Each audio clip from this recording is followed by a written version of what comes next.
Bueno, pues después de lo que he estado contando, qué presión. Y bueno, desde luego es verdad que nosotros nos acercamos a los lugares desde puntos probablemente diferentes, pero también es cierto que tenemos como mucha admiración por lo que es la arquitectura y todos los que la hacen posible. O sea, es como hay algo ahí, ¿no? Que hay un poco de huella, no sé muy bien de dónde viene, pero que siempre ha estado, ¿no? En nuestra forma de mirar. Bueno, antes que nada, pues esto es como lo de siempre, agradecer que nos hayáis invitado a las jornadas, y la verdad es que dentro de la idea de trabajo con el tiempo, pues es como que por un lado nos sentimos súper cómodos porque en el fondo es lo único que hemos hecho durante 20 y tantos años, que es trabajar bajo esa idea del tiempo, ¿no? Y de una forma más o menos, y un poco por utilizar también el propio concepto de tiempo, hemos intentado dividir la charla de hoy intentando mostraros parte de nuestros trabajos en dos bloques en los que, partiendo de una idea, digamos, más allá de lo que es el tiempo, que es la idea de que en el espacio leemos el tiempo, porque para nosotros son como dos términos casi inseparables, o sea, el tiempo y el espacio son los dos grandes ejes que articulan nuestro trabajo. Que esto lo podemos decir ahora, después de todas unas décadas trabajando en ello, pero probablemente cuando veáis el primer proyecto que os vamos a mostrar, que es Campos de Fútbol, bueno, probablemente no estaba premeditado. O sea, ha sido el trabajar con el tiempo, trabajar con el espacio, ha sido una cuestión progresiva y un elemento nos ha llevado a otro. Digamos que hemos abordado distintas dimensiones del tiempo en cada uno de nuestros trabajos, pero en el fondo es como una búsqueda constante en, bueno, cómo queda registrada la memoria o el paso del tiempo o la historia, porque en el fondo es un despliegue del mismo elemento, que es tiempo, tanto en nuestra memoria personal, colectiva, como en el paisaje. O sea, para nosotros la arquitectura, el paisaje, un cuerpo, o sea, una persona, es el propio contenedor de memoria. O sea, en todo nuestro proceso, desde, bueno, en todas las cosas que te van sucediendo, intervienen distintos despliegues del concepto tiempo o memoria, y es lo que intentamos más o menos, con lo que intentamos trabajar en cada uno de estos proyectos.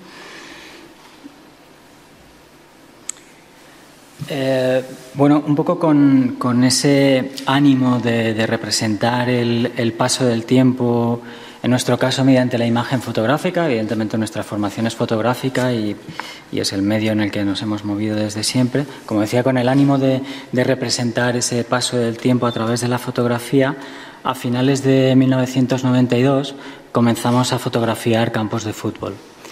Y se trata de aquellos campos de fútbol que encontramos en la periferia de la ciudad o en la salida de cualquier pueblo, en el arrabal de cualquier lugar urbanizado. Y de alguna manera son campos de fútbol similares a aquellos de nuestra infancia. Es decir, bueno, no voy a entrar en esa cuestión de qué edad tenemos, pero son un poco esos campos de fútbol en los que, bueno, pues en los que yo me recuerdo jugando un domingo, por ejemplo, ¿no?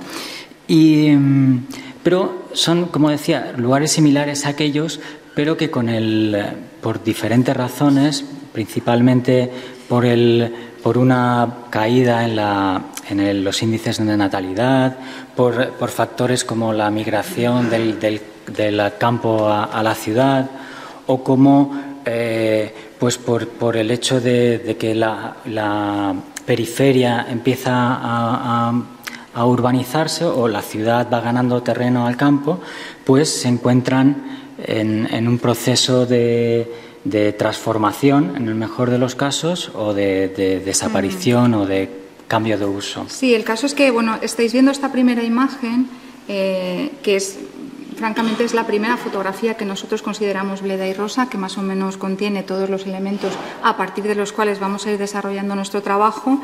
Es una fotografía que no está hablando, sí, pasa si quieres, no está hablando exactamente de ese campo de fútbol en concreto, porque más bien nosotros lo que hacemos es acercarnos a un espacio, a un lugar en el que, por un lado, tenemos un recuerdo de ese espacio, como José estaba comentando, es un lugar de ocio, fue un lugar de juego, fue un espacio que puede ser reconocido por muchos de nosotros en diferentes aspectos, por un lado porque lo pudimos vivir y, por otro lado, porque forma parte de un grupo social, ¿no?, de un momento determinado.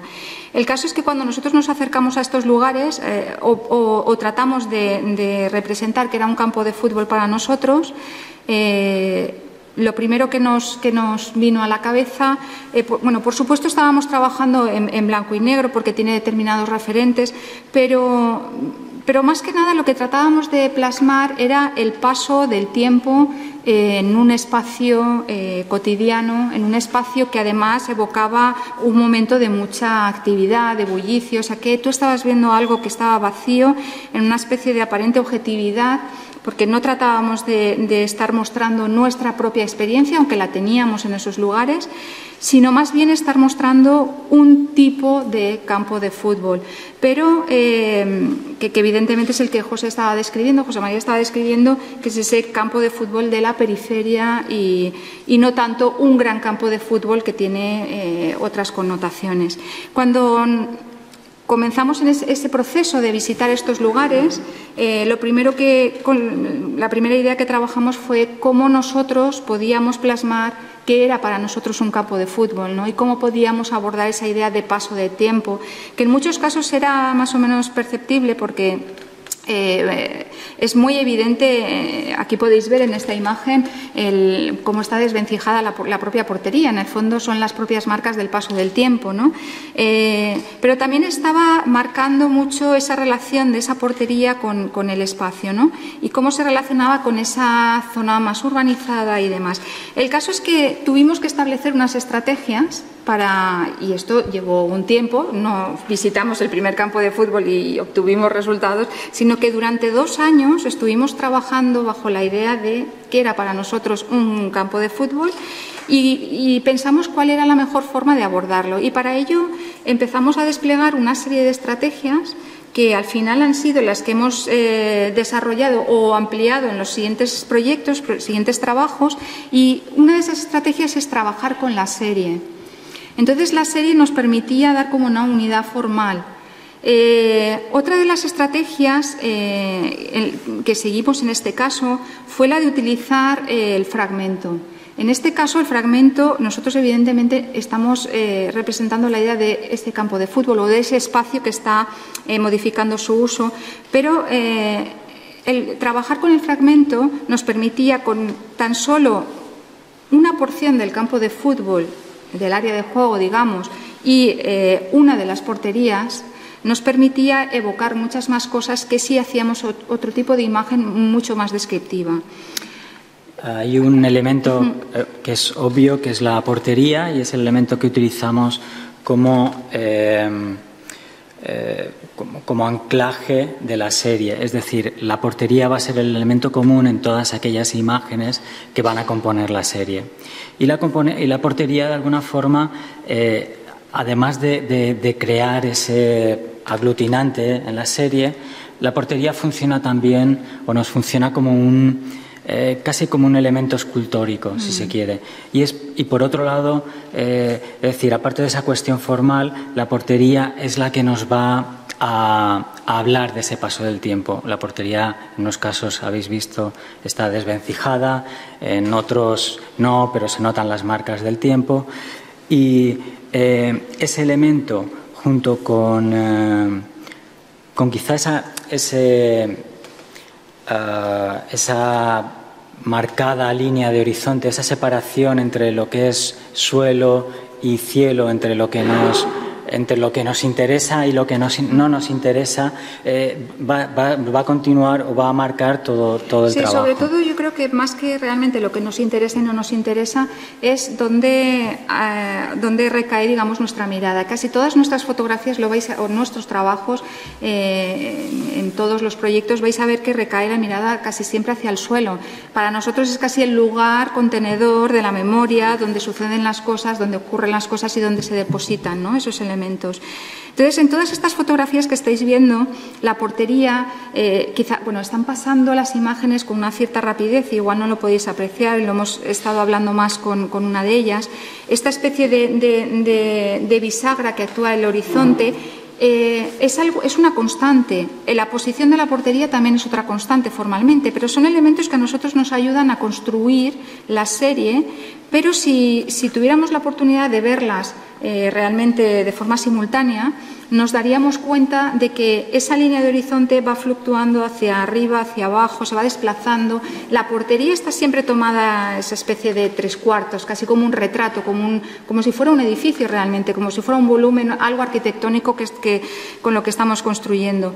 Y realmente entre un campo de fútbol, otro campo de fútbol, o entre una imagen y otra imagen, para entendernos mejor, estos pequeños elementos, porque al final construimos nuestra imagen con 3, 4 elementos, se van produciendo ligeros desplazamientos que lo que nos ayuda es a estar hablando de una idea global de campo de fútbol. Por otro lado, nos está ayudando a que se vean las diferencias entre las propias imágenes. O sea, no estábamos tratando de hacer una tipología de un campo de fútbol, ni estábamos tratando de documentar campos de fútbol que estaban desapareciendo. Nuestra intención era más bien hablar de un tipo de lugar y no tanto de un lugar concreto. Y para ello nos servimos de unos cuantos lugares, tipo, que podían entrar dentro de esas premisas que nosotros nos marcábamos. Y esos lugares, bueno, ni siquiera los localizábamos. Quiero decir, nosotros sabemos que cada uno a qué pueblo, a qué periferia de ciudad corresponde. Pero digamos que nuestro abanico de acción, geográficamente hablando, era un abanico muy próximo, muy cercano, ¿no? Nos estábamos como moviendo en un área próxima a donde nosotros vivíamos, porque ni tratábamos de hacer un catálogo ni tratábamos de hacer María está contando algo que deberíamos de hablar luego. Esto va a pasar constantemente, pero esto es algo que teníamos que hablar después.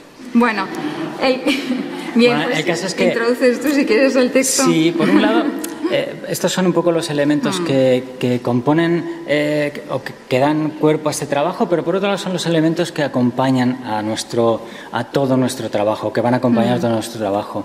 Por otro lado, como decía María, pues desde el principio nosotros siempre hemos considerado el paisaje como un gran contenedor de significados, ¿no? Y en definitiva lo que intentamos hacer es buscar las herramientas o los detonantes para activar de alguna manera esas capas, ¿no? Para activar esas capas o para recuperar esas capas de memoria. Uno de los detonantes o detonadores que empezamos a utilizar en este proyecto es la palabra, es el texto. No sé si lo podéis leer. ¿Veis bajo de la imagen que figura marca accidente topográfico 1? En esta imagen aparece esa pequeña leyenda que dice accidente topográfico 1. Hemos pasado una canasta de básquet, no era un campo de fútbol. Hemos pasado esa otra imagen que marcaba accidente topográfico 2. Entonces, durante el proceso de visita de estos lugares, de ese viaje en busca de, pues ocurrió que a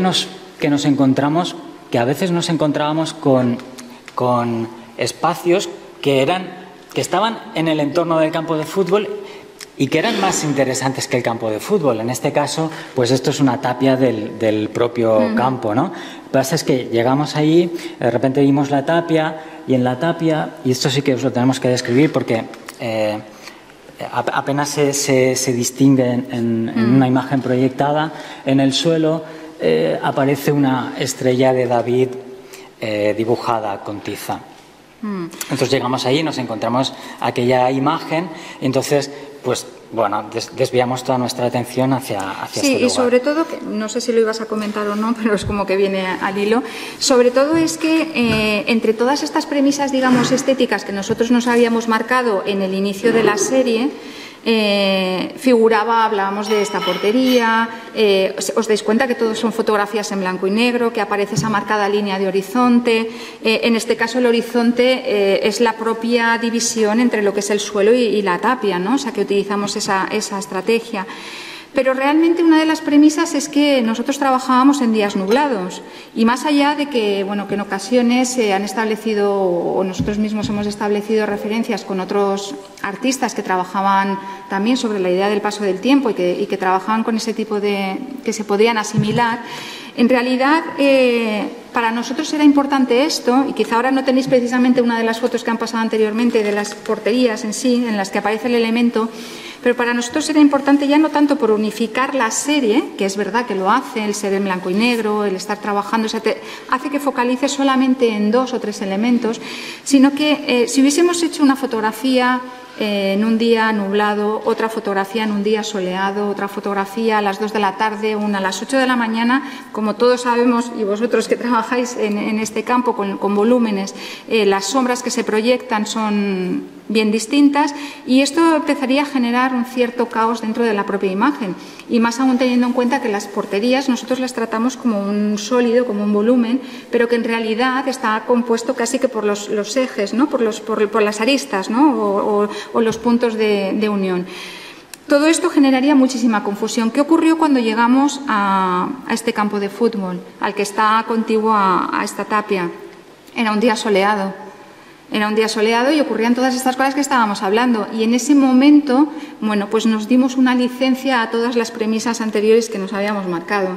Días nublados para trabajar, para intentar bloquear las sombras, para no generar caos con las estructuras. Y sin embargo, lo que ocurrió es que nos encontramos con algo súper interesante que además nos dio pie a trabajar con este texto que estáis viendo aquí.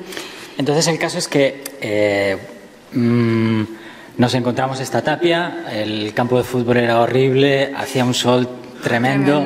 Pero la tapia estaba en sombra, por lo tanto tomamos esa fotografía y al final cuando reordenamos la serie decidimos incluir tanto esta imagen como la imagen de la canasta de básquet en la que en la pared aparece inscrita una portería también con tiza. Decidimos incluir estas imágenes como, por un lado, para que nos sirvan como elementos de ruptura de esa narración lineal y, por otro lado, acotaban incluso temporalmente el trabajo. Sí, y decidimos, es algo muy codificado, ¿no? Pero... para incluirlas decidimos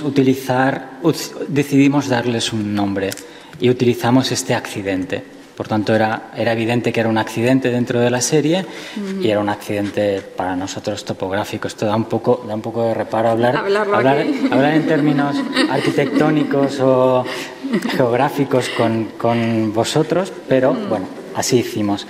Entonces, dentro de la serie aparecen esos 2 elementos y aparece el texto, que es, como decíamos, un componente que no vamos a abandonar. Sí, en cierto modo, para que os hagáis una idea, finalmente la serie son 18 fotografías para hablar de un tipo de lugar, para hablar de ese paso del tiempo, y 2 de ellas no hay este elemento que es lo que define la función de ese lugar o lo que fue la función de ese lugar, porque en muchos de ellos actualmente no se jugaba, ¿no? Algunos hoy en día han desaparecido, ya no están.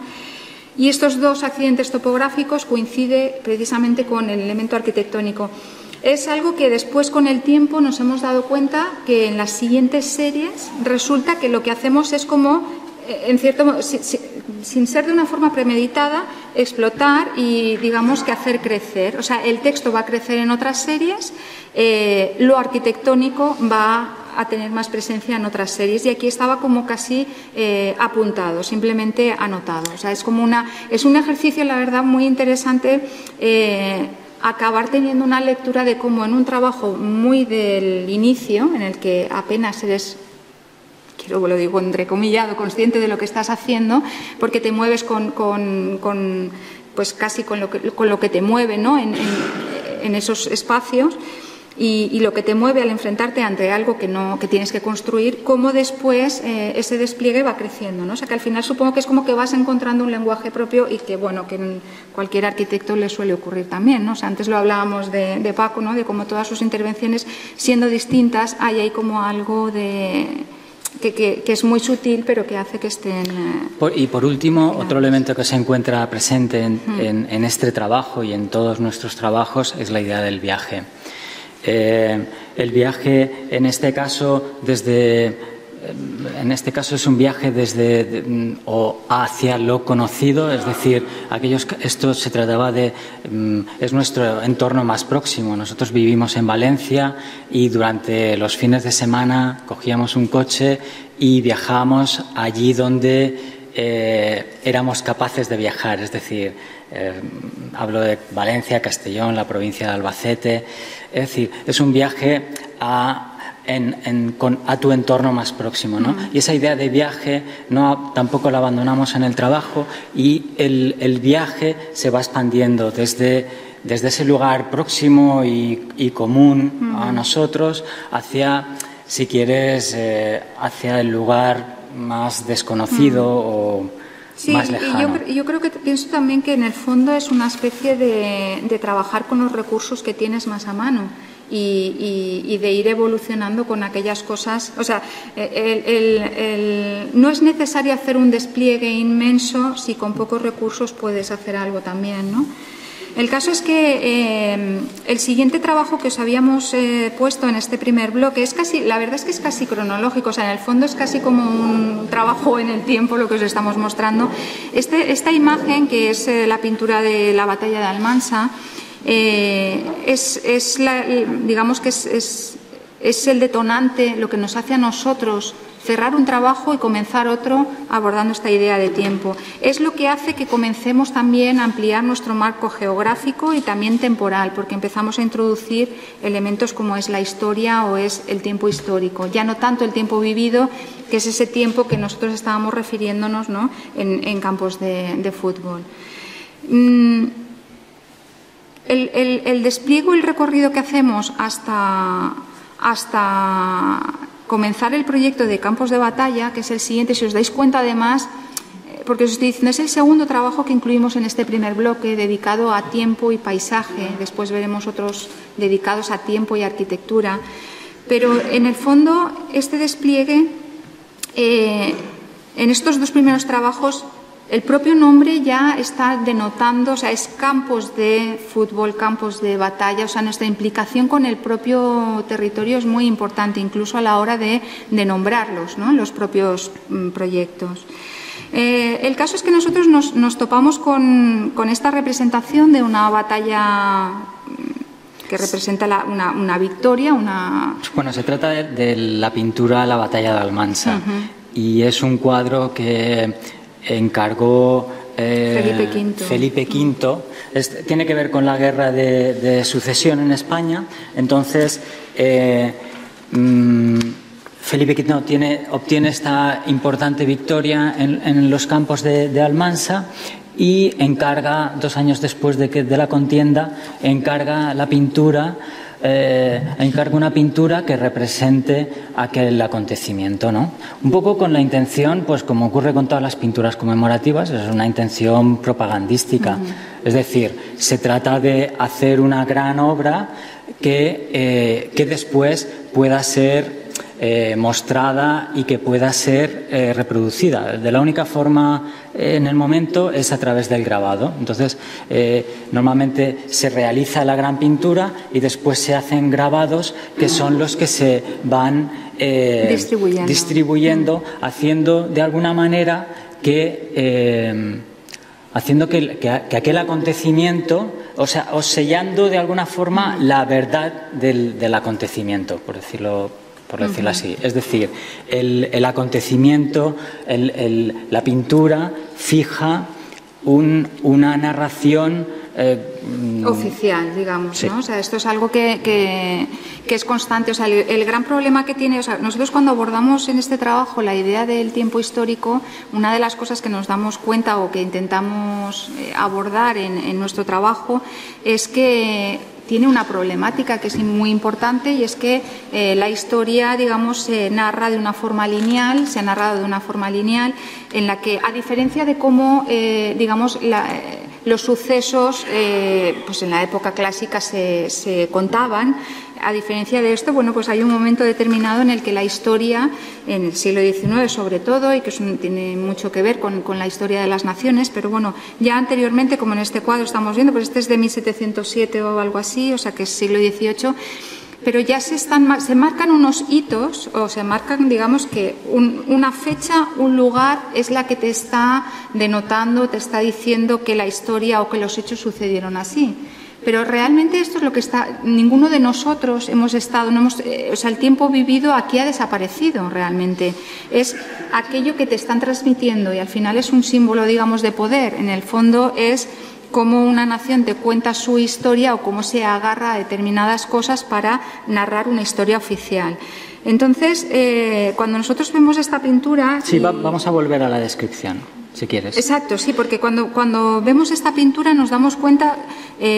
bueno, antes que nada, y no quiero ser muy caótica, pero antes que nada deciros que cuando nos encontramos con esta imagen, nosotros reconocemos Almansa, porque es un lugar que es próximo a nosotros.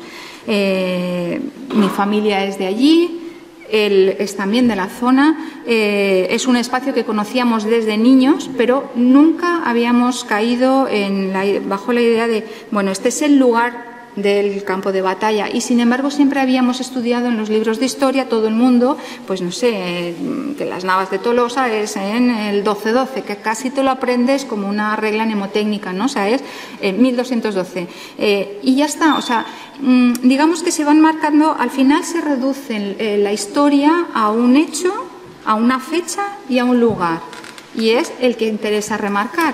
Bueno, el caso es que se trata de una pintura panorámica. Vamos a describir, sí, físicamente. Describamos cómo es físicamente esta pintura, que es más o menos como suelen ser las pinturas conmemorativas, por otro lado.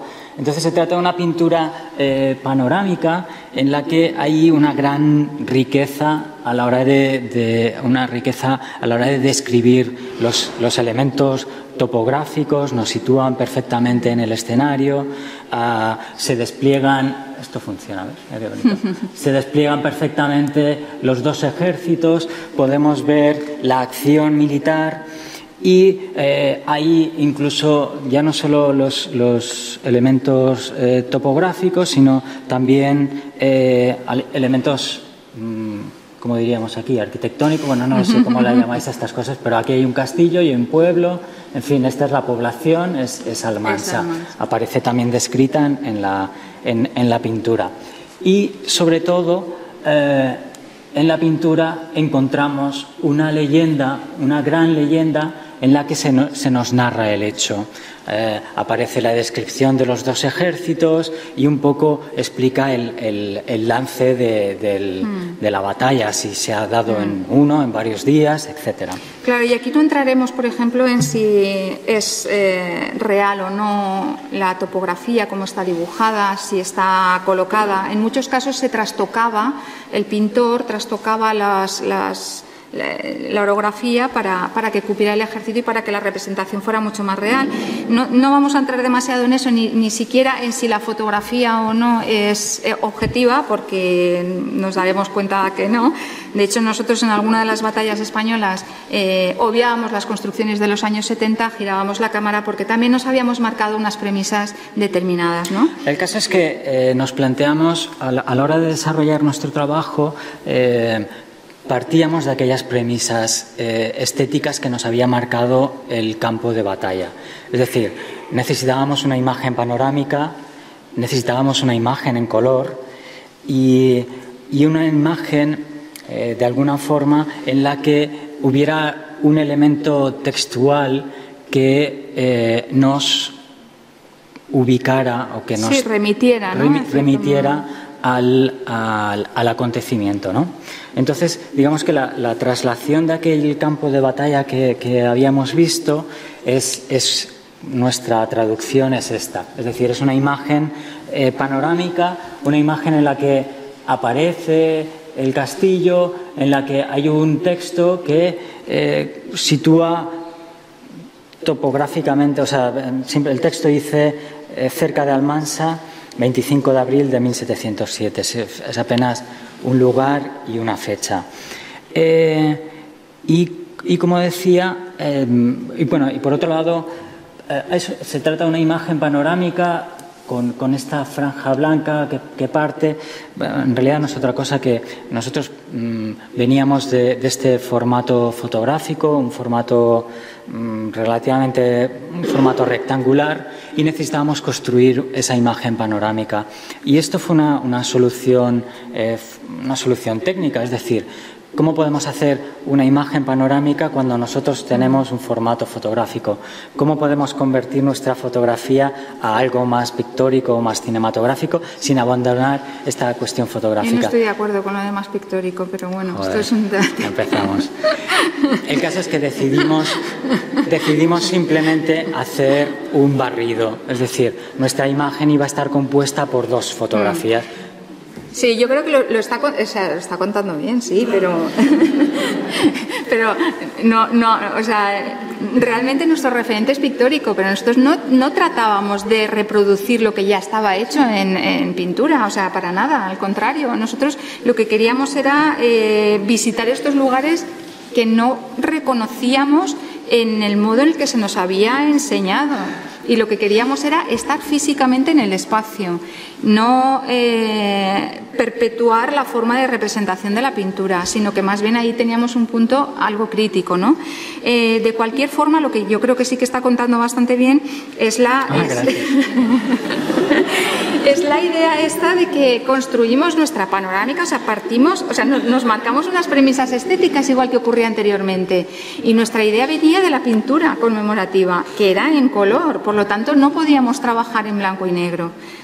Entre otras cosas, y quizás salga más adelante porque igual si lo digo ahora me riñe, pero os lo digo, entre otras cosas porque partimos de que era para nosotros un campo de batalla, ¿no? Y un campo de batalla pues venía casi que por esa idea de enfrentamiento medieval. Y fijaros que estoy diciendo esto con una batalla que es de 1707, que no lo es, pero el caso es que es verdad que en ese campo de pruebas estuvimos trabajando en algunos lugares de batallas de la Guerra Civil y nos dimos cuenta de que no funcionaba por muchas razones.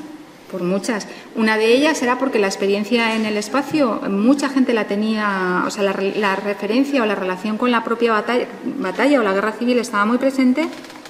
Y otra de ellas es que a nosotros no nos funcionaba porque nuestro referente era la pintura y era también el cine que había representado estas batallas, no una película en concreto, sino esa idea de representación de estas grandes gestas que son las que se representan en estas batallas. Y eso es en color y es panorámico, o sea, es casi la traslación, ¿no?, visual.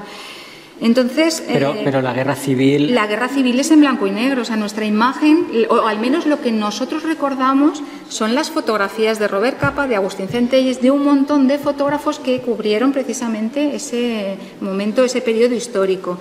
El caso es que, volviendo a lo que estaba diciendo muy bien, es que con el recurso que nosotros teníamos, que era como fotógrafos, nuestra cámara que produce un negativo de 6x7, una imagen cuadrangular, bueno, pues qué mejor forma para hacer una panorámica que utilizar dos negativos. O sea, es tan simple como esto. Es verdad que después se han interpretado esta especie de franja blanca que José estaba comentando, se ha interpretado que si era la tierra de nadie, que si es tal. O sea, esto, claro, nuestras imágenes queremos pensar que son suficientemente abiertas como para que cada uno pueda volcar su propia mirada, ¿no? Entonces, un poco con estas premisas iniciales, con ese desarrollo inicial, empezamos a visitar, empezamos a recorrer la península ibérica con la idea de fotografiar aquellos lugares que conocíamos a través de nuestros libros de texto, básicamente. Sí, probablemente Almansa era el único que conocíamos físicamente. No habíamos estado nunca en Covadonga, ni habíamos estado en las Navas de Tolosa, ni en Bailén, o sea que temporalmente, y esto, o sea, lo contamos así porque en el fondo también es como ese tiempo vivido que estábamos hablando y que parece que en estas fotografías solo está el tiempo histórico porque está representando un hecho histórico, no es real. O sea, para nosotros fue un campo de exploración y de estar en lugares siendo conscientes de que allí hubo una batalla y sobre todo teniendo nuestra propia experiencia, que después la traslademos o no, esto ya son otros matices, porque es verdad que también estuvimos hablando sobre ello, ¿no? Entonces, bueno, ¿qué es lo que al final hemos hecho un ejercicio de síntesis y en cada uno de estos bloques de trabajo solo están apareciendo unas cuantas imágenes, solo las buenas, la verdad. No, es broma. Unas cuantas. Pero unas cuantas imágenes, es decir, el proyecto en este caso se trata de 21 fotografías, pero ¿qué es lo que vemos a través de esas 21 fotografías que componen los campos de batalla en España? Es decir, pues estamos viendo unos paisajes o unos lugares en los que son imágenes casi de territorios vacíos, son campos, muchas veces campos agrícolas, carentes casi de ningún siquiera acontecimiento geográfico destacable. Es decir, no son, si se quiere, no son espacios idílicos, no son... Bueno, yo creo que utilizaría más que idílicos, que no son espacios, entre comillas, memorables para la historia, ¿no? O sea, en el fondo, casi siempre las grandes gestas es como que se monumentalizan, se memorializan y demás, pero al final el espacio, que es lo que permanece, está en continuo cambio y es común a muchas generaciones y pueden suceder muchas cosas como ser un simple campo de cultivo, pero lo cierto es que normalmente cuando pasamos por muchos de estos espacios la tendencia general es a menospreciarlos en cierto modo, ¿no? Pero cualquier lugar puede tener detrás de sí toda una carga como muy potente, muy importante, porque no... Entonces al final son incluso lugares en los que el único elemento que nos va a ayudar a dilucidar que es un campo de batalla es el texto. Es decir, esa pequeña leyenda de texto es la que nos va a catapultar a ese momento. Es decir, son espacios comunes, son espacios similares a los que a cualquier otro, pero... Bueno, o podrían ser espacios vulgares, ¿no? Incluso, pero esa leyenda de texto nos está indicando que ahí ocurrió una batalla, ¿no? Y yo creo que igual aquí también estaría bien remarcar, porque nos hemos explicado, en el momento en que nosotros comenzamos a hacer campos de batalla, que es en el año 97. 94. Del 94 al 97, nosotros hacemos un primer bloque de campos de batalla, que es lo que hacemos en España. Y posteriormente hacemos otras cosas, pero llega un momento, que es en el 2010, y que decimos, ¿por qué no hacer crecer el trabajo? No haciendo muchas más batallas en España, sino haciendo campos de batalla España, Europa y ultramar. Nos lleve lo que nos lleve. Tenemos establecida la estructura de la serie, que como estáis viendo es lo que estábamos contando, es esa imagen en color, panorámica, compuesta por 2 fotografías, con un pie de foto que remite a la batalla. Por otro lado, no sé si habéis podido apreciar o no, aparece un elemento que siempre nos ayuda a construir. Aquí estáis viendo esta especie de piedra, registro de memoria, aunque más o menos del campo de batalla, que es la traslación de nuestra portería. O sea, es para nosotros la portería, la piedra, el colchón. Iréis viendo que hay un elemento en las fotografías que va variando dentro, se va moviendo, va bailando dentro de esa composición, y es lo que nos ayuda precisamente eso, a componer, a estructurar nuestras fotografías, a construirlas. Hay de hecho un ejercicio, un poco este ejercicio del que hablábamos del viaje, de la idea del viaje en el sentido del viaje expandido, del viaje que se va expandiendo, que en su momento no hicimos, es decir, en su momento nos pareció... No podíamos. Yo creo que ni te lo planteaste. No podíamos plantearnos el hecho de que el trabajo pudiera crecer geográficamente. Pero bueno, esto ocurre hace unos cuantos años y nos planteamos entonces generar esos 2 nuevos bloques de trabajo, pero que al final son 3 bloques de trabajo en los que son campos de batalla visitados desde nuestro bagaje personal, desde nuestro bagaje cultural, y al final acaban siendo todos aquellos lugares que tienen que ver con nosotros, con nosotros me refiero como lo que se ha contado, como que somos nosotros, ¿vale? España frente a Europa, frente a ultramar, aunque nosotros no tomemos un partido determinado. Lo que yo sí que querría, antes de que cambiara, quedaros con este tipo de imagen, que es lo que predomina en las 21 fotografías de la serie, de la parte que corresponde a España, que es una imagen que es como aparentemente muy austera, un espacio casi anodino, un espacio que ni siquiera, que no hay un elemento que remarque que eso es un campo de batalla, si no tuviéramos ese pie de foto. Y quiero que os quedéis con esa imagen, porque cuando pasemos a alguna, o sea, hemos cogido una pequeña porción del trabajo en España, una pequeña porción del trabajo en Europa y otra del que hemos hecho en ultramar, en lo que llamamos ultramar, que es América, toda América, y un poco me gustaría, o sea, os incido en esto porque veréis que cuando nos enfrentamos a estos campos de batalla, nos enfrentamos con paisajes bien distintos. Como cada momento, incluso cada nación, trata sus campos de batalla de una forma determinada. Y todo eso lo volcamos en nuestras fotografías. En ese periodo que os estábamos antes comentando, entre el 94 y el 97, apenas había registros de los campos de batalla en España. No había nada que denotara que eso lo era. Hoy en día, en el campo de Almansa, hay recreaciones de la batalla de Almansa. En este momento no había nada, eran espacios vacíos. Sin embargo, recorriendo los escenarios, digamos, de los campos de batalla en Europa, nos damos cuenta, bueno, pues como Waterloo o como Maratón, que era la primera fotografía que habéis visto, nos damos cuenta que el espacio, el propio campo de batalla está monumentalizado, está indicado, está dirigido, está con distintas connotaciones, pero hay se incide sobre que eso es un campo de batalla.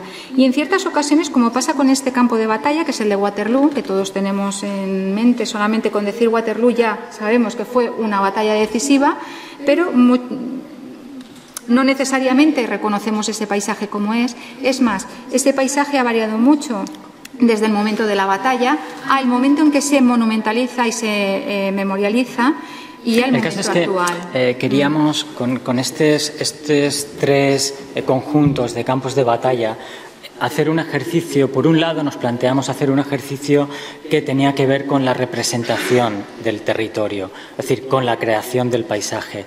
Y entonces hemos intentado que hubiera elementos compositivos o elementos de construcción, sí, de anclaje, que diferenciaran esos tres bloques. En este segundo bloque digamos que hay una carga muy potente que tiene que ver con la idea del paisaje europeo, es decir, de la construcción del paisaje europeo.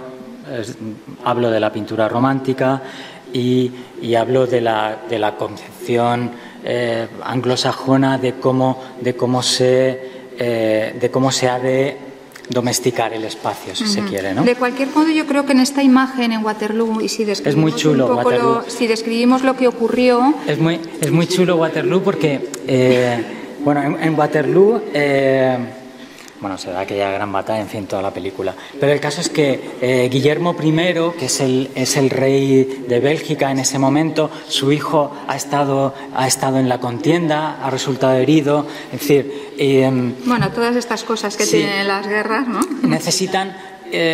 Quieren hacer de Waterloo el lugar que represente la victoria sobre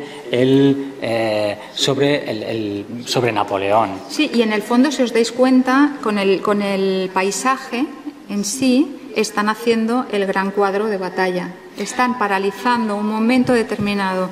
O sea, en lugar de pintarlo, lo hacen en el propio terreno. El caso es que se plantea a generar un gran monumento y se va a generar un gran monumento en el lugar donde su hijo cayó herido.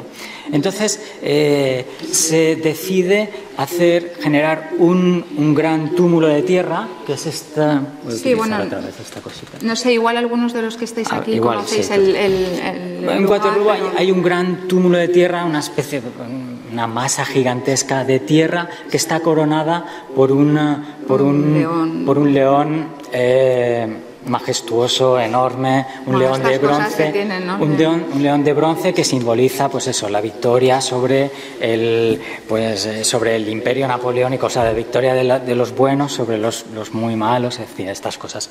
Pero el caso es que para generar ese túmulo de tierra sobre el que se asentaba el león, se hace un gran movimiento de tierras y se saca, toda esa tierra se saca del propio campo de batalla.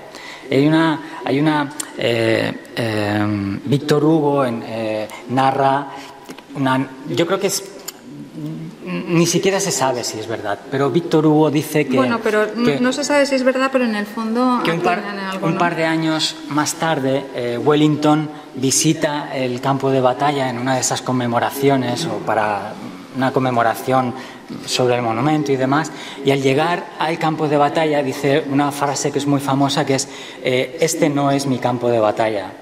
Es decir, aquellos elementos que habían sido decisivos, aquellos elementos geográficos, aquellos que habían sido decisivos en el desarrollo de la contienda. Sí, como eran los grandes desniveles, lo que hizo que todos los caballos, la caballería fallara y que, bueno, pues determinadas cuestiones tácticas que habían desaparecido. Sí. Es decir, en el proceso de monumentalización del lugar se había perdido aquello que lo caracterizó.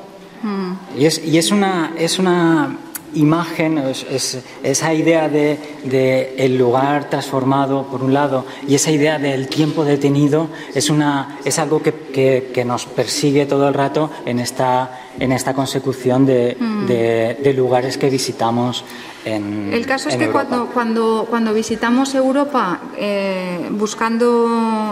haciendo estas 21 nuevas fotografías, intuimos que algo cambia, es verdad, o sea, lo vemos cuando llegamos al lugar, pero también queremos volcar determinados referentes estéticos que nosotros tenemos de lo que es nuestra idea de el paisaje, digamos, europeo. Y entonces volcamos referentes, hay una incursión ahí de esos referentes que antes José comentaba, que entonces, es la pintura romántica, por ejemplo. Empiezan a aparecer en las imágenes de una forma mucho más marcada los caminos, empiezan a aparecer la vegetación, el elemento geográfico, como en este caso es Trafalgar ahora, pero el elemento geográfico cobra una importancia o lo magnificamos un poco como pues como ocurre durante todo ese periodo en el que se desarrolla la pintura romántica. En este caso esto es Trafalgar.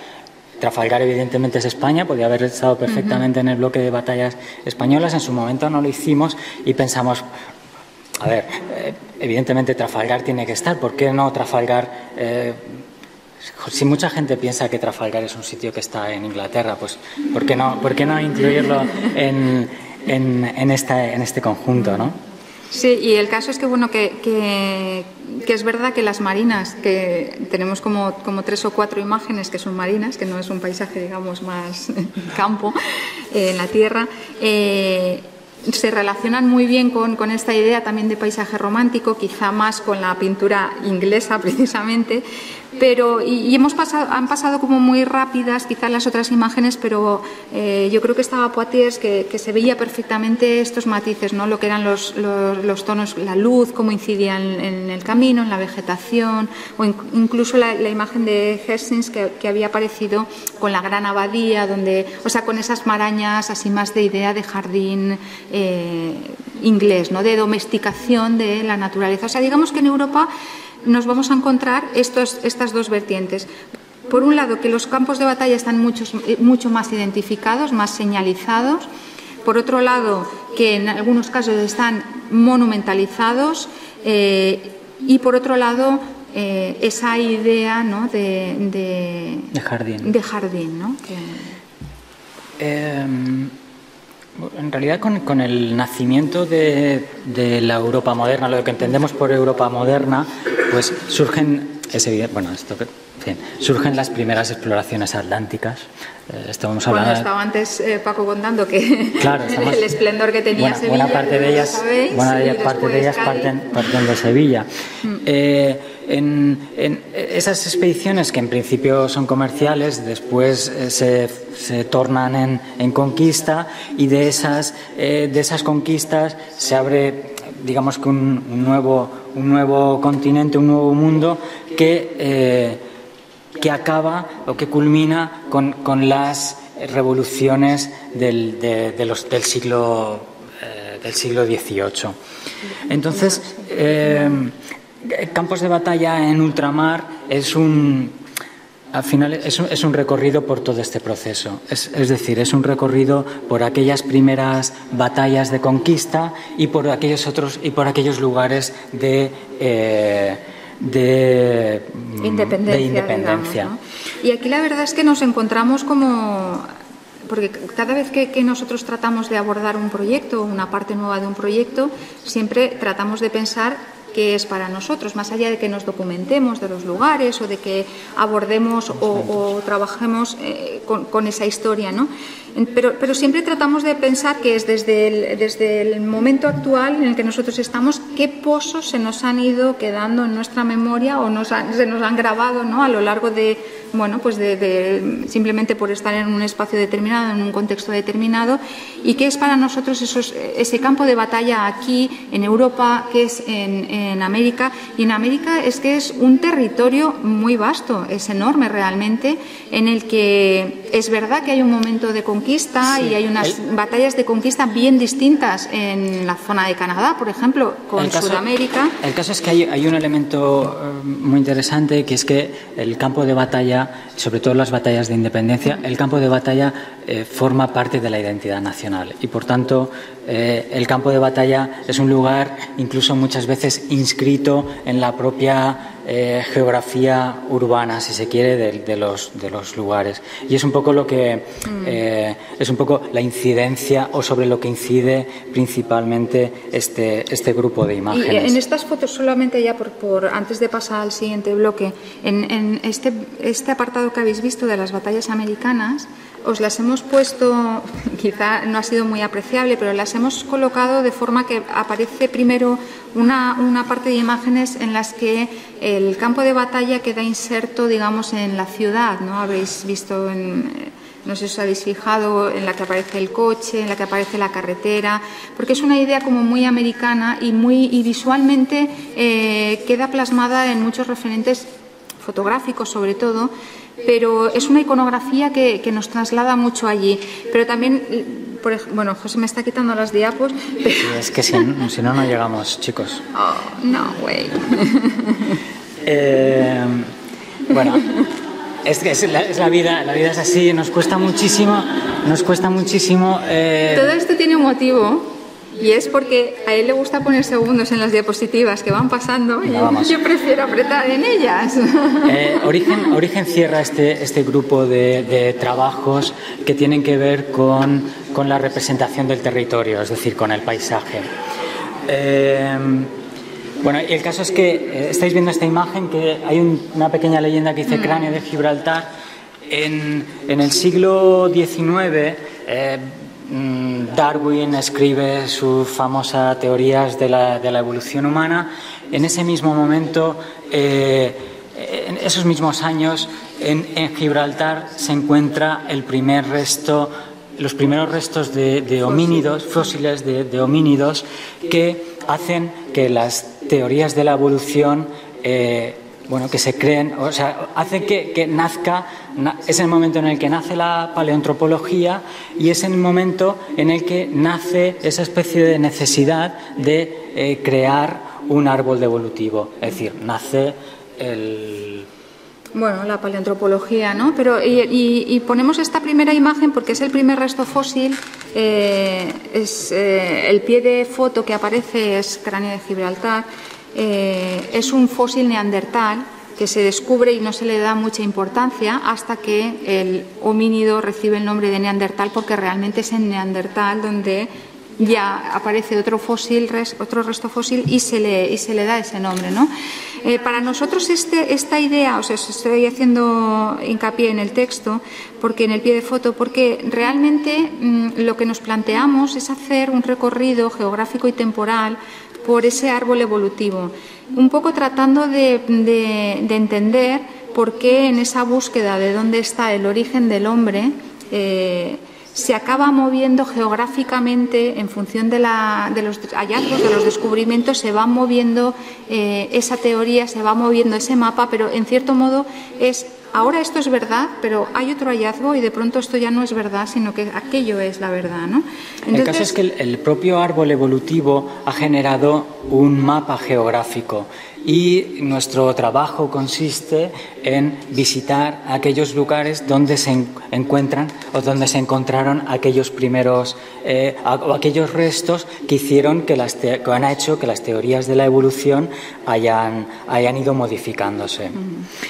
Y realmente hay algo que es interesante para nosotros en este trabajo y es reflejar como una multitud o un arco temporal importante, ¿no? Grande, porque es lo que se da. Está el tiempo al que remite, digamos, el pie de foto, el tiempo del homínido, ¿no? Está el tiempo del paleoantropólogo, que quizá en esta imagen en concreto no se aprecie demasiado. Y aparece, bueno, nuestro propio tiempo.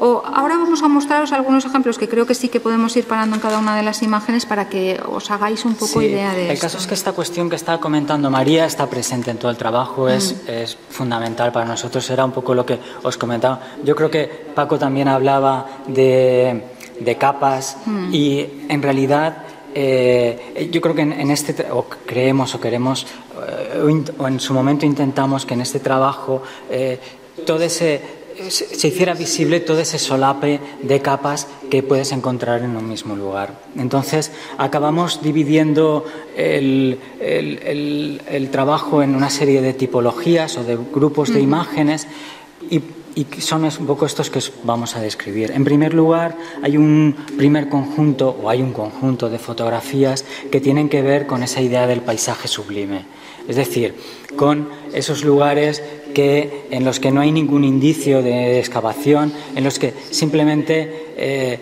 son, o queremos creer que son lugares como aquellos que se encontraron, o que son un poco, estamos mirando desde el mismo lugar que miraban aquellos primeros hombres. Casi siempre son imágenes que nosotros tomamos una posición elevada para mostrar la panorámica, ¿no? del espacio.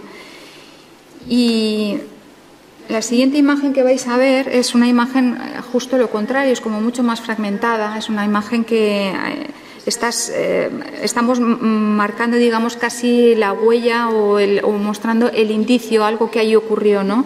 O sea, en lugar de estar mostrando todo ese vasto panorama, tratamos de hablar más de un lugar preciso, de un acontecimiento preciso. Y no necesariamente, aunque sí, nosotros tendemos a buscar, a localizar, a ayudarnos de los arqueólogos, paleoantropólogos, historiadores, cronistas, depende del trabajo, tendemos a ayudarnos de ellos, ¿no? A apoyarnos en ellos para poder localizar los lugares. Pero para nosotros después generar imágenes en las que hay un trasvase entre este es el lugar donde ocurrió esto, pero puede ser que en relación al texto que estás mostrando hay una pequeña derivación, ¿no? Un pequeño desvío, o incluso en las fechas. A mí me da un pelín de pena que no estamos haciendo hincapié en los textos, solamente lo hemos hecho en campos de fútbol, pero en campos de batalla la naturaleza del pie de foto, y aquí ocurre lo mismo, igual que hay distintas tipologías de imágenes, tenemos distintas tipologías de textos. Quiero decir que aun siendo un mismo pie de foto, no siempre indica el topónimo y la fecha. Esto era en campos de batalla, sino que a veces era el nombre que la gente del lugar le daba, como puede ser Campo de la Matanza. No es el nombre, digamos, geográfico del lugar, era Atapuerca, pero la gente le llama Campo de la Matanza y es lo que nosotros trasladamos. En otras ocasiones es cerca de o alrededores de. Bueno, pues en el caso de las fotografías de origen, con este pequeño pie de foto, también hay un cierto, digamos, vaivén o de juego entre lo que estás mostrando y lo que estás describiendo. Y en ocasiones es el nickname o el nombre, el apodo que recibe ese fósil, como puede ser, no sé, Misplés, ¿no? Que es una de las fotografías que han pasado. En otros casos puede ser Homo antecessor, o sea, que es el nombre, digamos, científico. Y con este juego lo que hacemos es no estar haciendo un catálogo técnico-científico, sino estar incorporando como pequeños matices a la propia serie o al propio trabajo. Muchos de los yacimientos o muchos de estos descubrimientos llegan por accidente y suelen ser, en este caso, y este es un caso muy claro, en el siglo XIX se abre una brecha para pasar el ferrocarril y en ese momento en Atapuerca se abre la montaña y se empiezan a encontrar restos de homínidos. Esa especie de huellas en el paisaje, de heridas en el paisaje, nos interesan especialmente y generamos, en la medida que podemos, intentamos generar un conjunto de imágenes en las que hay algún elemento que denota esa herida, ¿no? Aquí es un andamiaje en medio de esa especie de vasto territorio vegetal, ¿no? Esto formaría, por tanto, otra de esas tipologías fotográficas. Y luego, bueno, por ejemplo, esta que también coincide, que es en Atapuerca, en este caso es en la Cima de los Elefantes, la fotografía es Cráneo 5. También le llamaban Miguelón a este descubrimiento porque fue el año que... O sea, muchas veces los paleoantropólogos juegan con este tipo de apodos. Aquí en este caso nosotros lo nombramos Cráneo 5. Pero lo que nos interesaba mucho de este escenario era que se establecía junto con... la idea que remite el texto al momento o al periodo o al tiempo prehistórico, nos interesaba muchísimo toda la parafernalia montada por los propios investigadores, o sea, la actividad contemporánea, ¿no? En esa búsqueda del origen del hombre. Y por último, esta imagen que está tomada en Bañoles, en Gerona, es una imagen muy malvada, porque en realidad de lo que habla es del momento presente. Es decir, esto que puede parecer parte de una estructura creada por los arqueólogos para cubrirse, es decir, no deja de ser otra cosa que un chiringuito que se han montado los chavales para pasar ir el rato a fumar. Sí. Entonces... Sí. De hecho, cuando nosotros fuimos a Bañoles a hacer la fotografía, el hallazgo de la mandíbula de Bañoles, que igual os suena a algunos de vosotros, fue como un caso fortuito, pues lo típico, el farmacéutico de la zona paseando, en el siglo XIX no hay documentación y se da en una zona que después es una zona de expansión de la ciudad. ¿Os imagináis un típico país en el que está ya semi-urbanizado, pero todavía quedan pequeños residuos como estos en los que los chavales pues eso van y se montan con cuatro sillones. Claro, nosotros llegamos al lugar intentando buscar una fotografía que pudiera remitir a esta idea del origen del hombre. Sí, porque el punto exacto no estaba y no había nada que denotara. Y nos encontramos con esta imagen que a nosotros nos recordaba toda aquella parafernalia. Entonces, pues bueno, decidimos incluirla. Y al fin y al cabo lo que ocurre con esta imagen y lo que ocurre con el resto de imágenes que os hemos enseñado, cada una de ellas incide quizá en un tiempo determinado. Esta imagen incide en el tiempo presente, la anterior incidía en el tiempo del arqueólogo, en el tiempo del paleoantropólogo, perdón, en el tiempo de trabajo, la anterior de la herida en el paisaje. Alude a ese momento en el que se ha hecho el descubrimiento y la foto anterior aludía a aquel tiempo prehistórico, ¿no? Entonces, con esa conjunción de imágenes al final, que hablan de tiempos concretos, al final lo que hemos intentado es abordar o de alguna forma ampliar ese arco temporal, ¿no? Que en los otros trabajos estaba... está presente. Vamos bien. Vamos bien, sí, dice. Tenemos derecho a media hora más, creo, ¿eh? Bien. Bueno, el caso es que está este segundo bloque que os hemos marcado como tiempo y arquitectura y bueno, realmente nos gustaría empezar con esta primera serie. Queríamos hablaros de ciudades porque es un trabajo que, aunque es previo a Origen, es un trabajo que finalmente da pie a que desarrollemos toda una mirada y una serie de series en las que abordamos lo construido, lo que es lo arquitectónico, y que queríamos un poco mostraros porque es como que parece que es el ámbito perfecto. Gran parte de las fotografías que están aquí en este segundo bloque estuvieron en la exposición que hubo hace años aquí en Sevilla, entonces igual coincide que sí que hay algunos de vosotros que las podéis recordar. Y el caso es que a finales de 1997, coincidiendo con el principio del invierno, empezamos a trabajar en Castellar de Meca, que es un poblado íbero que está en la provincia de Valencia, entre Valencia y Albacete. La idea era representar de alguna manera la huella que habían dejado en el territorio todas aquellas diferentes o las diferentes culturas que se habían asentado en la península. Es decir, yo creo que, y para que os situéis, este trabajo en cierto modo casi nos dio el cierre a campos de batalla, ¿vale? Temporalmente, incluso hablando.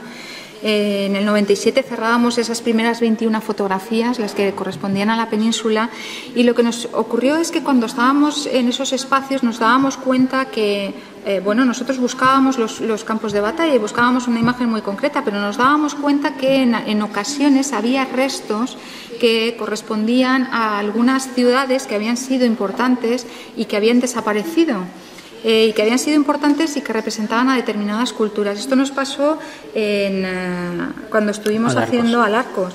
Por ejemplo, en la que el propio desarrollo de la batalla se apoyaba en lo construido en la ciudad, ¿no? Haciendo los sistemas estratégicos que fueran, ¿no? De un sistema para envolver al ejército, bla, bla, bla, que utilizaban los castillos, las murallas, determinadas partes de la ciudad. Y había un elemento que nos resultaba ciertamente un punto inquietante, y era el hecho de cómo ciudades como por ejemplo Ampurias había desaparecido y ahora era un yacimiento arqueológico, cuando en un momento determinado tuvo una actividad económica importante, y que parece que eso se tendría que haber perpetuado, ¿no? Como ha pasado con otras muchas ciudades. Estamos hablando de Sevilla, continúa siendo Sevilla, o sea, ha ido evolucionando y una capa va sobreponiéndose a otra y la vida continúa, pero como de pronto había determinados lugares que habían desaparecido y actualmente eran restos arqueológicos.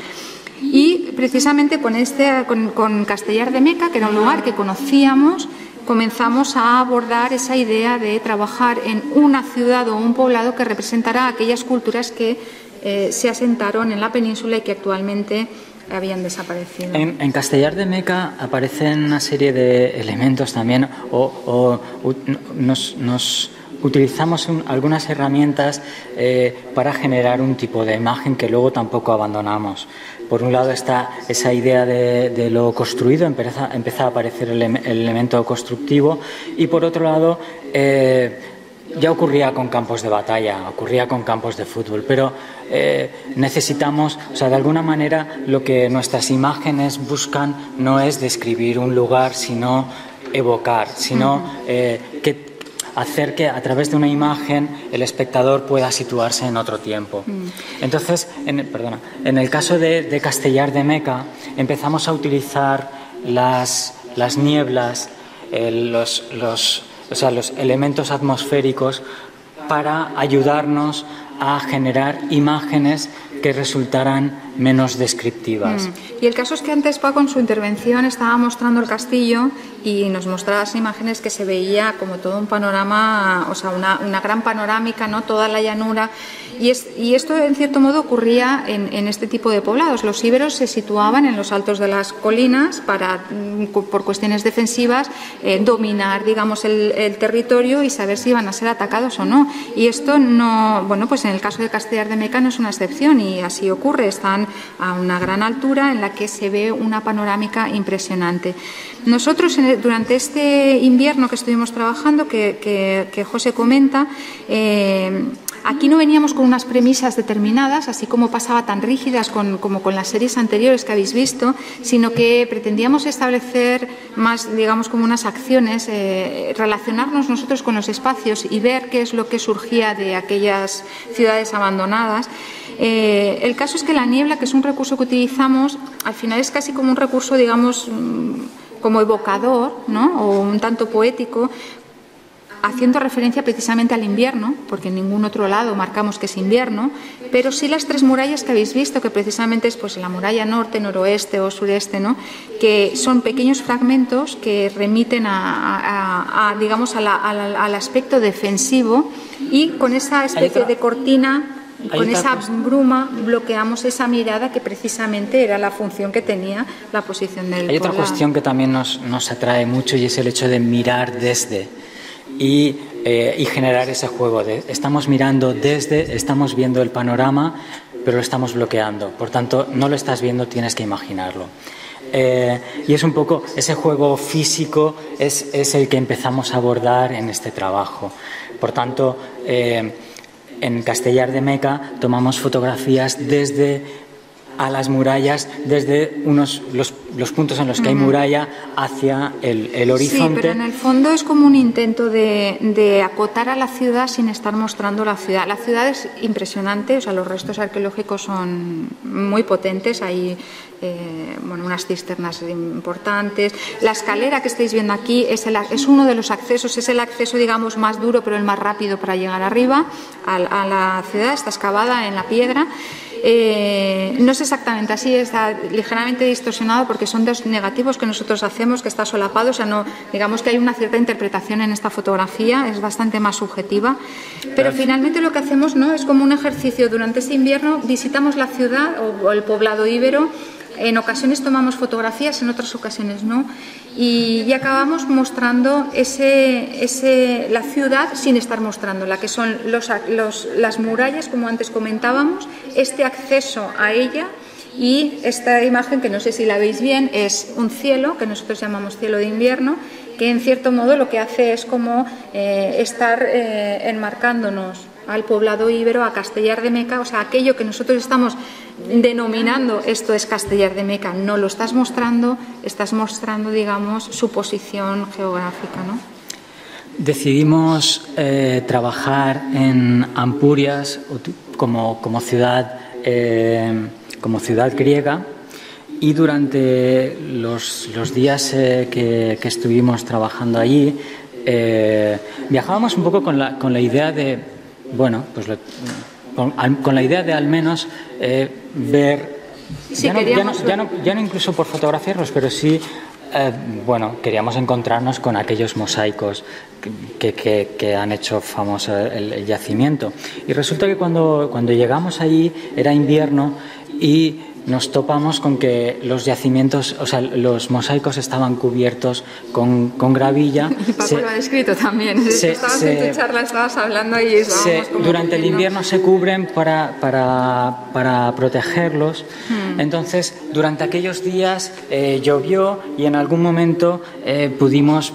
Bueno, la lluvia nos dejó entrever algunos fragmentos de mosaico. Entonces generamos una pieza compuesta por dos imágenes con dos fragmentos de mosaico, y ese texto pintado en la pared, en la que el texto empieza a cobrar más importancia. Ese texto en la pared con la palabra impluvium, que bueno, todos sabéis mejor que nosotros qué es. Entonces nos pareció una relación una relación interesante entre ese lugar de recogida de la lluvia con la circunstancia que había hecho que hubiéramos podido ver aquellos. Sí, porque el caso es que realmente durante ese tiempo estuvimos haciendo bastantes más fotografías, pero al final nos pareció fantástico el que pudiéramos, por causa de la lluvia, ver unas teselitas que apenas tienen unos centímetros, pero era bastante interesante. El caso es que otra de las ciudades que nosotros abordamos, o otra de las culturas que nosotros abordamos en esta serie, es Segóbriga. Es una cultura, o sea, es una ciudad romana. Y lo primero que nosotros, como en otras tantas ocasiones, nos preguntamos, vale, ¿qué es para nosotros una cultura? O sea, así como muy... Una ciudad. ¿Y qué es para nosotros una ciudad que representa a la cultura romana, ¿no? Y evidentemente es la infraestructura, ¿no?, que iban ellos dejando conforme iban avanzando a lo largo de todo su imperio, ¿no? Y el teatro romano es una de estas, ¿no? El caso es que como es usual, y que además todos vosotros ya seguro que lo sabéis también, pues las gradas se solían apoyar, o sea, se construían los teatros a las faldas, digamos, de la colina, para precisamente aprovechar para generar lo que son las gradas, lo que es la cavea. Y trabajando allí en el teatro nos pareció muy interesante la idea de simplemente posicionarnos en el escenario. O sea, nuestra cámara está situada en el centro de la escena y lo que hacemos es hacer una toma hacia la cavea, como estáis viendo aquí, y hacer otra toma a espaldas, girar simplemente el punto de vista y hacer una fotografía a lo que es la escaena, lo que es el escenario, ¿no? Y curiosamente lo que nos encontramos es precisamente el paisaje, es el que aparece como escenario, como telón de fondo, ¿no? Y de nuevo esa especie de neblina, ¿no?, que deja más o menos como entrever, ¿no?, el fondo, es la que nos casi actúa como el atrecho de un teatro, ¿no? Porque aquí han desaparecido las columnas y todo la verdad es que es bastante metafórica esta imagen, porque se trata de un escenario y en realidad durante todo este tiempo, durante todo nuestro trabajo, tratamos el territorio como un escenario vacío, si quieres, donde es el espectador. Bueno, es el espectador y son aquellos detonantes de los que hablábamos los que activan, digamos, que todas esas capas de las que también hablábamos de memoria, ¿no? Y bueno, y es un poco lo que quizá es lo que sintetiza esta imagen. Y quizá o sea, el haber trabajado en el teatro romano de Segóbriga es, bueno, casi nuestra primera tipología. Luego veréis que tenemos una serie dedicada a tipologías y quizá esta sería la primera incursión que hacemos.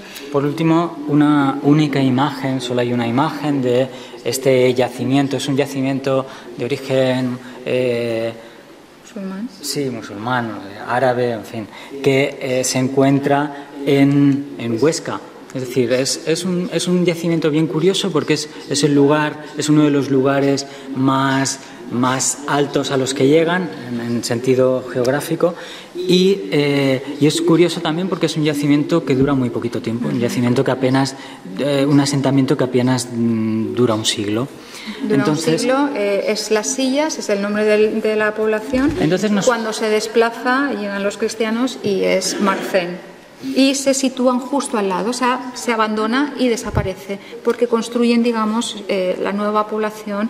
Entonces nos planteamos visitar el yacimiento durante una noche. Nos planteamos pasar una noche en el lugar y tomar fotografías del mismo. Y al final el resultado es esta imagen de ese camino con esta iluminado piedra, tan solo con la luz de la luna, pero en el fondo la idea de, no sé si podéis ver las estrellas que aparecen ahí arriba, no, o sea, bueno, es como, no sé, igual un recurso que en ese momento nos pareció interesante, no como para simbolizar. Estábamos como mucho más experimentales en esta serie, ahí realmente no estamos incidiendo. En otras ocasiones, cuando hablamos de nuestro trabajo en un contexto, digamos, más de bellas artes o algo así, sí que hacemos mucha más mención a referentes estéticos, digamos, vinculados aquí. Claramente es el andarte europeo, pero bueno, digamos que que ahí hay como plasmadas distintos elementos. Digamos que el proceso natural, el paso natural de nuestro trabajo ciudades es un conjunto de imágenes que ha acabado conformando un proyecto que se llama Estancias. Y digo que es el proceso natural porque nos planteamos visitar el lugar origen desde el que venían aquellos primeros pobladores.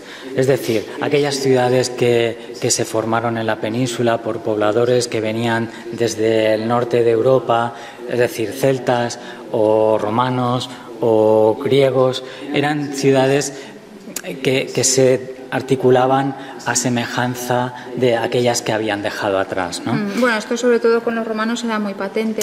Pero... Y entonces en este proyecto nos planteamos visitar esos lugares origen. Sí, sobre todo porque no pretendíamos hacer un catálogo aquí en España de todos los yacimientos y de los restos, sino nosotros estábamos intentando más intentar entender cuáles son los rastros o las huellas que han dejado en nuestra memoria, porque evidentemente forman parte culturalmente, forman parte de nosotros y que también se han quedado grabadas en el paisaje. Y entonces en ese momento en el que tenemos, bueno, aquí no os hemos mostrado ningún poblado celta, tenemos como alguna en la parte de ciudades, pero hay un momento en que decimos, bueno, ¿qué ocurre en otros lugares, como es Túnez, como es Grecia o en Creta o en otros puntos que no es exactamente la península?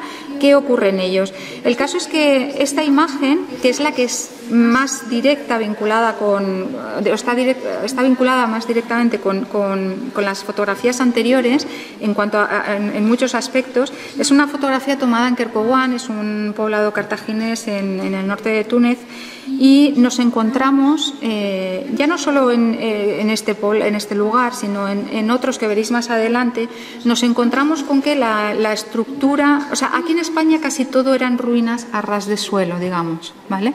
Cuando llegamos allí nos empezamos a encontrar con espacios más construidos, que permanecían más construidos. Quizá no es esta imagen, ¿no? En concreto, y esto es muy discutible con el foro que tenemos aquí. Es decir, evidentemente hay un montón de yacimientos en la península en los que hay la estructura de la ciudad es evidente y hay elementos en pie que pueden hacer. Luego aquí incorporamos imágenes de es verdad que nosotros como es Medina Zara o como es... Pero es verdad que nosotros en la península estábamos buscando establecer esa relación entre el paisaje y el elemento construido. Y hay una evolución formal también en este nuevo proyecto que tiene que ver con un giro hacia o ponemos el foco en lo construido, es decir, no tanto en la relación del lugar con el espacio y sí más de la propia arquitectura, del propio elemento arquitectónico. El nombre de la serie es bastante aclarador. La serie anterior era Ciudades. Sí, pasa si quieres. La serie anterior era Ciudades. Esta que estáis viendo la llamamos Estancias. O sea, realmente hacemos hincapié en casi que esa unidad mínima habitacional dentro de una construcción grande, porque al final casi todas estas imágenes forman parte de grandes palacios o de villas señoriales. Bueno, esta es Bulla Regia, o en este caso es un poblado celta, pero en la mayoría de los casos son, pues como os digo, estancias de grandes palacios en los que hacemos hincapié también la mirada en el suelo, en los que descubrimos una nueva forma de trabajar, que es esa confluencia, que es como muy arquitectónico también, es la confluencia de las dos paredes que unen al suelo, ¿no? O sea, ese punto es una estructura, no sé si lo veis, como muy clara. María, son arquitectos. Ya, sí, claro. No digo claro sí. Vale, está claro. Pero de nuevo vamos moviendo, o sea, en cada uno de los espacios nos vamos moviendo con ese eje. En esta se ve perfecto, ¿vale? Estáis... Bueno. El caso es que empezamos a generar esta nueva tipología de trabajo en la que incidimos especialmente en la relación entre ya ocurría con campos de fútbol incluso, es decir, lo que nos interesa es lo que hay en el suelo, es decir, nos interesa... En este caso hay muchas cosas en la pared interesantes. Sí, pero nos interesa el suelo como lugar donde... Sí, como casi depósito de la memoria, ¿no? Son espacios, si os dais cuenta muchas veces... Bueno, no hemos ido nombrando cada uno de ellos, pero algunas, pues no sé, pertenecen a la Alhambra, o es Medina Zara, o es el Palacio de Nosos, o sea, son realmente espacios que tienen lugares, guau, o sea, que son... pero nosotros hacemos, casi que huyendo de la iconografía que nos ha dejado precisamente la fotografía, que aquí no estamos incidiendo demasiado en ello, pero de la Alhambra hay imágenes icónicas de los grandes fotógrafos del 19 que dejaron imágenes que casi nos han dejado congelada la Alhambra en un momento determinado. Y nosotros huimos precisamente de eso, yendo por los espacios, digamos, intermedios, casi los que apenas el turista cuando pasa por allí mira. O sea, si estamos fotografiando el Patio de los Leones, no nos detenemos en el Patio de los Leones identificable como tal, sino que hacemos casi que la imagen de la base de las columnas, o en este caso que es el cuarto dorado, es simplemente... Nos gusta esa idea en el caso de la Alhambra, nos gusta esa idea de la alcoba lateral, del lugar de paso, del lugar que te conduce al salón importante, y de alguna manera es como una pataleta, es como una especie de reivindicación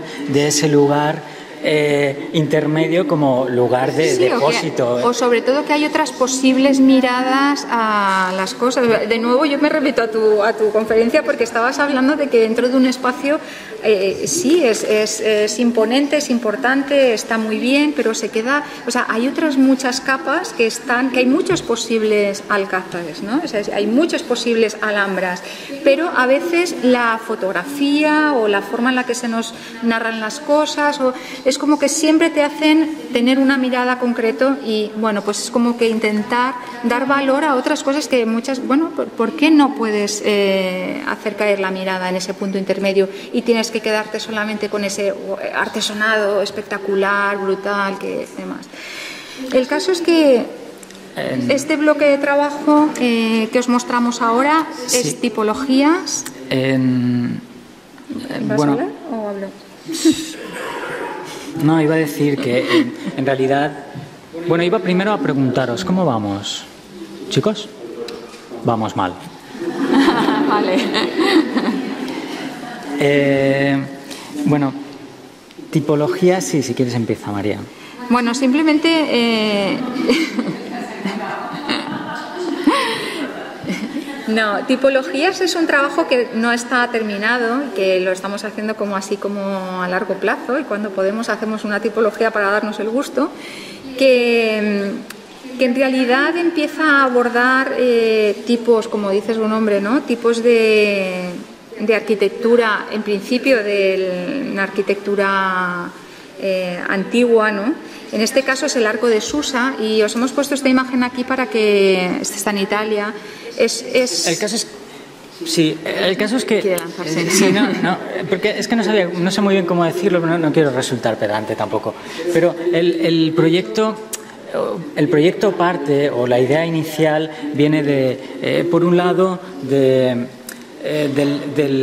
este primer... Bueno, pues el primer tratado de arquitectura de Vitruvio. Es decir, nos gustaba esa idea de que hay un momento en el que Vitruvio escribe este primer tratado en la época de Augusto, yo qué sé, pero es un documento, es un manual que cae en el olvido. Que cae en el olvido y que luego se recupera, y es un poco el principio y ahí es donde me da un poco de rubor, pero en teoría es un poco el principio o la base para la recuperación de la arquitectura grecolatina, o al menos es un poco lo que tenemos entendido. Y esto mismo ocurre, hay un pequeño librito que se llama Cartas a Miranda, que es de un ilustrado francés en el siglo XIX, en el siglo XVIII, perdón, que también cae en el olvido, y es un manual en el que es un libro de cartas en el que se pone en entredicho la política de Napoleón Bonaparte del saqueamiento cultural. Y entonces él empieza a plantear cuestiones de conservar in situ. Es decir, él es de hecho de las primeras personas que plantea la cuestión de la conservación del patrimonio en el lugar, ¿no? Entonces, lo que pasa es que realmente estos son como antecedentes, pero es en el siglo XIX cuando realmente y esto de nuevo nos da como pudor porque seguro que lo sabéis muchísimo mejor que nosotros, es en el XIX cuando se empieza a establecer esta idea de monumento histórico. Pero también es verdad que la idea de monumento a preservar ha ido variando a lo largo de todos estos años y al final ahora es como un poco complejo y no nos queremos meter en jardines que no nos llaman porque muchos de vosotros o habéis restaurado o habéis intervenido en espacios que se museizan y que la actividad originaria del edificio que se está preservando varía, pero en cierto modo cuando nosotros empezamos este trabajo, esta serie, la empezamos precisamente con la Villa dels Munts, que es una villa romana que está en Tarragona. Es un trabajo que parte como por una invitación para hacer algo con la cultura romana o algo allí dentro de un contexto más amplio, una exposición más amplia en la que otros artistas o fotógrafos van a trabajar y a intervenir. Y para nosotros la verdad es que abordar una tipología, o sea, la arquitectura que se estaba excavando y que se estaba, por un lado, preservando, por otro lado museizando, por otro lado, o sea, al final fue un espacio como muy atractivo en el que partiendo de todos estos referentes que estábamos hablando, que José María empezó a comentar con Vitruvio, después con Quatremers de Queens, después con todos los referentes, sobre todo muchos de ellos fotográficos del siglo XIX, la preservación de los monumentos, con la misión heliográfica, o sea, con toda una serie de referentes, empezamos como a hacer nuestro cóctel particular y empezamos a trabajar con la Villa dels Munts. En la Villa dels Munts hay una pars rústica y una pars urbana y pues bueno, pues como va pasando en todos estos espacios, hay unas zonas que están más excavadas, más preservadas, otras no, algunas ya son visitables, otras no. Y entonces nos empezamos a cuestionar cómo representar estas arquitecturas, ¿no? O cómo representar esa idea de paso del tiempo, de cambio de uso, de cómo el lugar que es una villa que tiene una función, acaba transformándose en otra cosa, en un espacio cultural, en un museo. Entonces, nos apoyamos en el texto para generar una imagen que está a caballo entre el yacimiento arqueológico, porque es evidente que hay un montón de elementos que denotan que es un espacio arqueológico, es un espacio museizado, pero nos valemos del texto para... Bueno, en este caso es más un espacio en el que se está trabajando, quizá por esta cubierta, ¿no?, que hay aquí. Sí, pero bueno, en otros casos sí, esto pasa y es rápido porque se ve pero en otras. El caso es que el texto lo que nos describe son las diferentes partes, es un texto enciclopédico, y nos describe las diferentes partes que componían una villa.